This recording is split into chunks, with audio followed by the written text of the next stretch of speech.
viewers, welcome to Revathis Tamil Kitchen. Revathis Tamil Kitchen la இன்னைக்கு பலாக்கொட்டை வறுவல் எப்படி செய்யறதுன்னு பார்க்கலாம். இதுவரைக்கும் Revathis Tamil Kitchen channel subscribe பண்ணாதீங்க, subscribe பண்ணிக்கோங்க. மறக்காம பக்கத்துல இருக்க bell button click பண்ணிக்கோங்க. பலாக்கொட்டை பாத்தீங்கன்னா நான் ஒரு 50 கொட்டை எடுத்துர்க்கேன். நல்லா காஞ்சிச்சு, அதனால வந்து வேக வைக்கிறதுக்கு முன்னாடி நான் தோல் எடுத்துறேன். சப்போஸ் உங்களுக்கு தோல் வேக வைக்கிறதுக்கு முன்னாடி தோல் வரலனா நம்ம வேக வச்சா ஈஸியா தோல் வந்து அதுவே உளிஞ்சிரும். இப்போ நம்ம வறுவலுக்கு எந்த சைஸ் வேணுமோ அந்த சைஸ் கட் பண்ணிக்கலாம். நான் கட் பண்ணி காட்றேன். பலாக்கொட்டையை நான் வந்துட்டு நாலா கட் பண்ணியிருக்கேன். இந்த மாதிரி நீல வாக்குல பாருங்க, தோல் வந்து ஈஸியா உறிஞ்சிருது. இதே போல எல்லா பலாக்கொட்டையும் கட் பண்ணி எடுத்துடலாம்.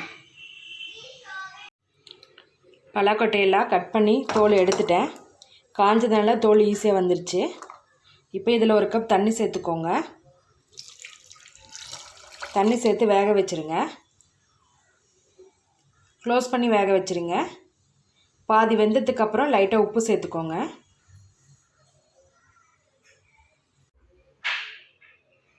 பலாக்கொட்டை நல்லா வெந்திருச்சு. இப்போ தண்ணி வடிகட்டிட்டு எடுத்து வச்சிருங்க.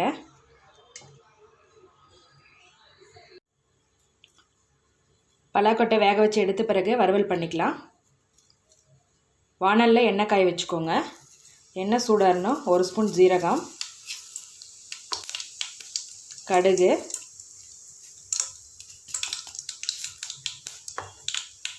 அடுத்து வெங்காயம் சேர்த்துக்கலாம். ஒரு பெரிய வெங்காயம் சின்ன சின்னதாக கட் பண்ணி வச்சுருக்கேன், அதை சேர்க்குறேன்.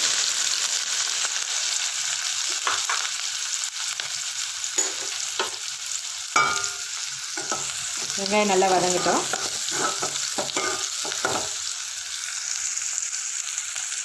வெங்காயம் வதங்கின பிறகு ஒரு கொத்து கருவேப்பிலை, 1 டீஸ்பூன் அளவு இஞ்சி பூண்டு பேஸ்ட்,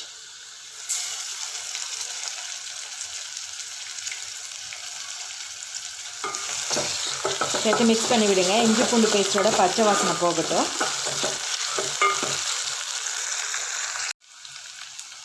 அடுத்ததாக மசால்ஸ் ஆட் பண்ணிக்கலாம். 1/4 டீஸ்பூன் அளவு மஞ்சள்தூள், மிளகாய்த்தூள் 1 டீஸ்பூன், மல்லித்தூள் வந்து 1/2 டீஸ்பூன் எடுத்திருக்கேன், கரம் மசாலா வந்து 1 டீஸ்பூன் எடுத்திருக்கேன். மிளகாய்த்தூள் மட்டும் உங்கள் காரத்துக்கு தகுந்த மாதிரி எப்போவுமே ஆட் பண்ணிக்கோங்க. எல்லாம் சேர்த்துட்டு நல்லா மிக்ஸ் பண்ணி விடுங்க.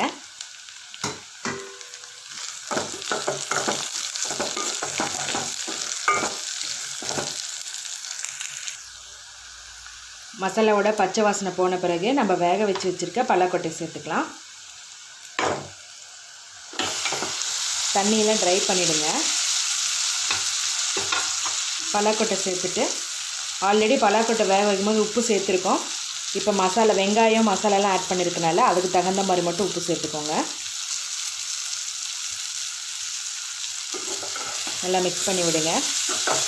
இந்த மசாலாவோட டேஸ்ட்டு பலாக்கொட்டைக்குள்ளே இறங்கணும். மிக்ஸ் பண்ணிவிட்டு ஒரு 5 நிமிஷம் நல்லா க்ளோஸ் பண்ணி வச்சுருங்க. தண்ணி எதுவும் சேர்க்க வேணாம்.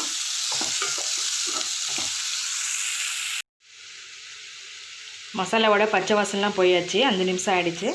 இப்போ லாஸ்ட்டாக மேலே கொஞ்சமாக மல்லி இலை சேர்த்துக்கலாம்.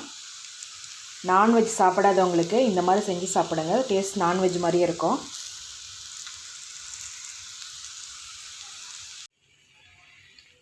டேஸ்டான பலாக்கொட்டை வறுவல் ரொம்ப ஈஸியாக பண்ணிட்டோம். எல்லா சாதத்துக்கும் சைடிஷாக சாப்பிட்லாம். ரொம்ப நல்லாயிருக்கும். நீங்களும் இதே போல் வீட்டில் செஞ்சு பாருங்கள். எங்கள் சேனலை சப்ஸ்கிரைப் பண்ணுங்கள்.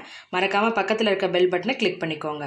இந்த வீடியோ உங்களுக்கு பிடிச்சிருந்தால் லைக் பண்ணுங்கள், ஷேர் பண்ணுங்கள், கமெண்ட் பண்ணுங்கள். ரெவாதிஸ் தமிழ் கிச்சன் பார்க்குற எல்லாருக்கும் ரொம்ப நன்றி.